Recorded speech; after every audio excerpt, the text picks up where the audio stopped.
ચાલો આજે આપણે જરદોશી વર્ક કરતા શીખવાનું છે. જો આ રીતે પેલા કટિંગ કરેલું જરદોશી કરવાની છે, પછી નાની સાંકળી, પછી પાછી સામે સાંકળી એક કરવાની છે.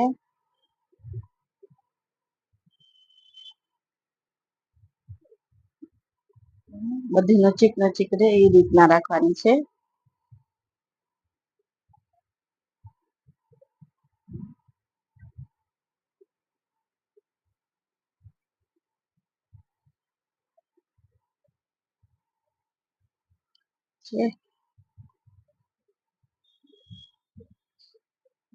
આ રીતે જરદોશીની આખી લાઈન કરવાની છે.